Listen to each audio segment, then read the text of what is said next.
The Sinclair house had loomed at the edge of town for over a century, its towering gables and intricate woodwork gradually succumbing to the wear of time. Once a grand Victorian mansion, its vibrant exterior had dulled to a ghostly gray, the paint peeling away in long strips. The garden, once a masterpiece of cultivated beauty, was now an overgrown tangle of thorny bushes and creeping vines that seemed to strangle the life out of anything that dared to grow there. Despite its dilapidated state, the house still held an air of grim authority, as if it was aware of its history and the dark secrets buried within its walls. For years, the house had been the subject of hushed whispers and fearful glances among the townsfolk. They spoke of strange occurrences, a flicker of light in a window where no one should be, shadowy figures moving past the curtains, and eerie sounds that echoed through the night. But no one dared to venture close, not even the bravest among them. It was said that the house was cursed, that it had claimed the lives of those who once lived there, and that it would not rest until it had claimed more. Margaret Sinclair was the last of her line, a solitary woman in her late 70s who had lived in the house her entire life. Her father, a stern and secretive man, had raised her in the shadow of the house's oppressive presence, filling her young mind with warnings about the dangers of the basement. He never explained what lay beneath the house, only that it was not safe, and that she must never, under any circumstances, go down there. For most of her life, Margaret had heeded her father's warning. The basement door remained locked, its key hidden away in a place only she knew. She had never been tempted to open it, not even after her father's death when the house became her sole responsibility. The rest of the house was enough for her. She had no need to venture into the cold, damp depths below. But time had a way of eroding resolve, and as Margaret grew older, the house grew lonelier. Her husband had passed away many years ago, and her children had long since moved away, leaving her alone in the vast, decaying mansion. The isolation weighed heavily on her, especially in the long, dark evenings when the wind howled through the cracks in the walls, and the creaking of the old wood sounded like footsteps in the night. One particularly cold autumn evening, as the sun dipped below the horizon and the shadows lengthened, Margaret sat in the parlor, a blanket wrapped tightly around her frail shoulders. The fire crackled weakly in the hearth, offering little warmth against the chill that had settled into the house. She stared into the flames, her thoughts drifting back to the days when the house had been filled with laughter and light, when her children had run through the halls, and her husband had sat beside her, reading by the fire. A sudden noise broke through her reverie, a low, rumbling sound that seemed to come from deep within the house. Margaret's heart skipped a beat as she listened, the sound growing louder, more insistent. It was coming from the basement. For a moment, she thought it might be her imagination, a trick of the mind brought on by the solitude and the silence. But the sound continued, a rhythmic scraping, like something heavy being dragged across the floor. Her pulse quickened as she realized that the noise was real, and it was getting closer. Margaret hesitated, fear gnawing at the edges of her resolve. Her father's warning echoed in her mind, a stern reminder of the dangers that lurked beneath the house. But another part of her, a part that had grown tired of the endless loneliness, urged her to investigate. Perhaps it was nothing, just the old pipes or the wind rattling through the walls. Or perhaps it was something more, something that had lain dormant for years, waiting for this moment. Slowly, Margaret rose from her chair, her knees creaking with the effort. She reached for the oil lamp on the mantelpiece, lighting it with trembling hands. The flame flickered unsteadily, casting long, dancing shadows on the walls as she made her way to the basement door. The hallway was narrow and dimly lit, the wallpaper peeling away in places to reveal the bare, crumbling plaster beneath. The basement door was old and heavy, its wood darkened with age. Margaret stood before it for a long moment, her hand hovering over the iron handle. She had avoided this door for as long as she could remember, but now, standing in the dim light of the hallway, she felt an inexplicable compulsion to open it. With a deep breath, she grasped the handle and turned it. The door creaked open, revealing a steep staircase that descended into darkness. A cold, damp draft of air rushed up from below, carrying with it the faint scent of mold and decay. Margaret held the lamp high, peering down into the gloom. The light barely penetrated the darkness, illuminating only the first few steps and the rough stone walls that lined the narrow stairwell. Her heart pounding in her chest, Margaret began to descend the stairs, the wooden steps creaking ominously beneath her weight. The air grew colder with each step, and the darkness seemed to close in around her, pressing against her like a living thing. The sound was louder now, a rhythmic scraping that echoed off the stone walls, filling the basement with its eerie cadence. When she reached the bottom of the stairs, Margaret paused, her breath visible in the cold air. The basement was larger than she had remembered, its low ceiling supported by thick wooden beams that were slick with moisture. The floor was uneven and covered in a thin layer of dust that had been undisturbed for years. The shelves that lined the walls were cluttered with old, forgotten items, rusted tools, broken furniture, and boxes filled with yellowed papers and moth-eaten fabric. The sound continued, louder and more insistent, drawing her deeper into the basement. She followed it to the far corner of the room, where an old, heavy wooden chest sat against the wall. The chest was large and weathered, its surface scarred by time and covered in a thick layer of dust. But as Margaret approached, she noticed that the dust had been disturbed, as if something had been moving inside. Her hands shook as she set the lamp down on a nearby shelf and knelt beside the chest. The iron latch was rusted and stiff, but with a bit of effort, she managed to pry it open. Taking a deep breath, she lifted the heavy lid. Inside the chest lay a doll, old and tattered, its clothing faded and frayed.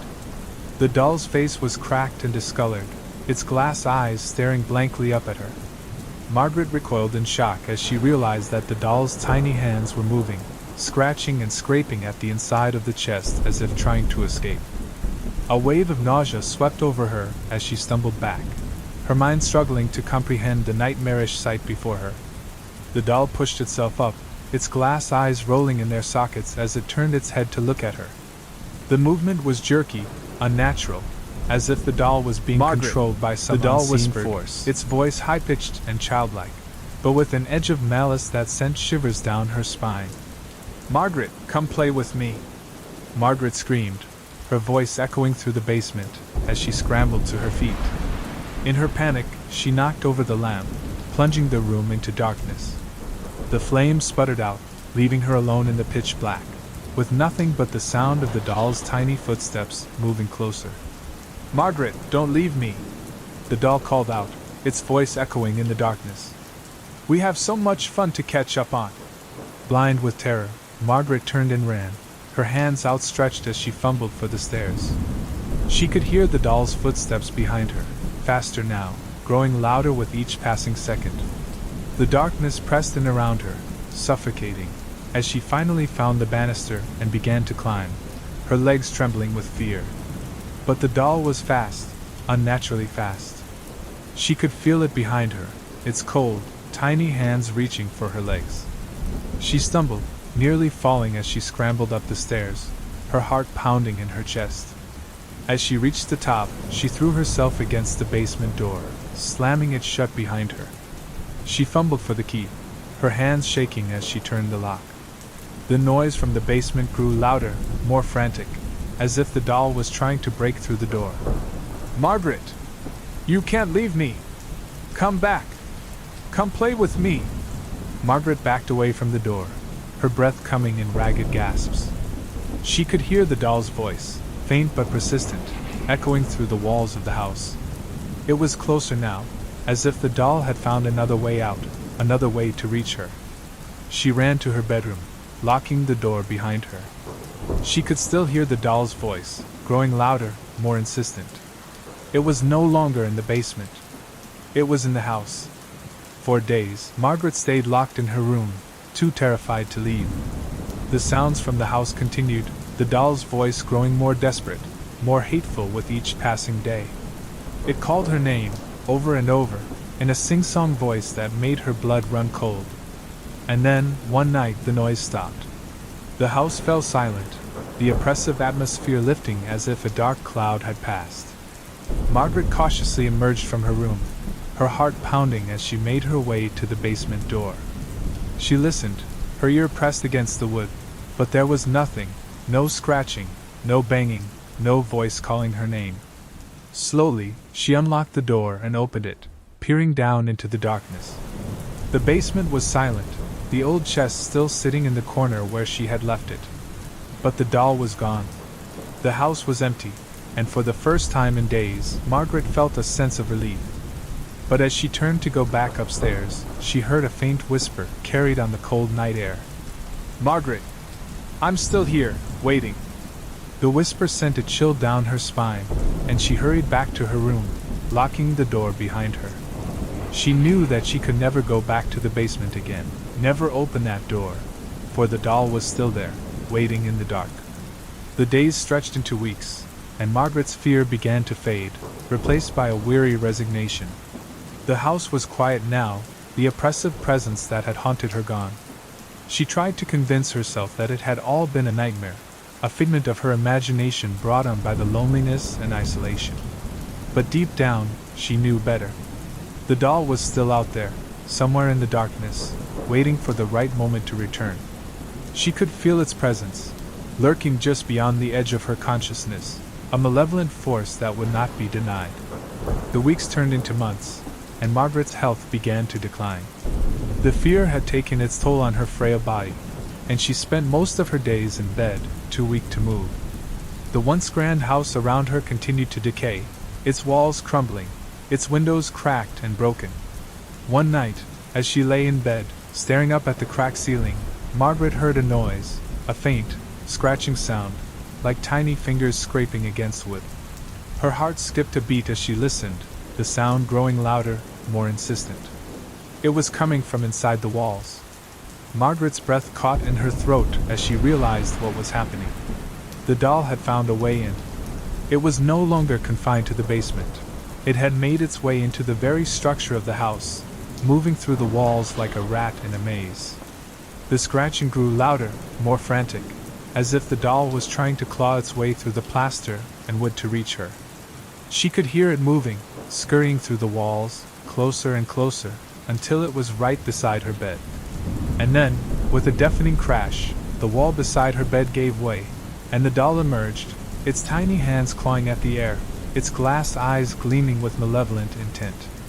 "Margaret," it whispered, its voice dripping with malice. "I found you." Margaret screamed, her voice echoing through the empty house as the doll crawled onto the bed, its cold, lifeless hands reaching for her. She tried to move, to escape, but her body was too weak, too frail to fight back. The doll's hands closed around her throat, its grip impossibly strong for something so small. Margaret gasped for breath, her vision blurring as the life was slowly squeezed out of her. And in her final moments, as the darkness closed in, she could hear the doll's voice, a sing-song whisper that would haunt her for eternity. "Now we can play forever." The townsfolk found Margaret's body weeks later, her frail form lying in the decaying ruins of the Sinclair house. They whispered among themselves about the strange circumstances of her death, about the look of terror frozen on her face, and the tiny handprints found on her neck. But no one dared to speak of the doll, or the sounds that still echoed through the empty halls of the old house. They left the Sinclair house to rot, letting it sink into the earth, taking its dark secrets with it. But some say that on cold, windy nights, when the moon is high and the wind howls through the trees, you can still hear the faint sound of a child's laughter carried on the breeze from the ruins of the Sinclair house. And if you listen closely, you might just hear a whisper, a voice that calls out from the darkness, inviting you to come and play. For the doll is still there, waiting, inside the walls.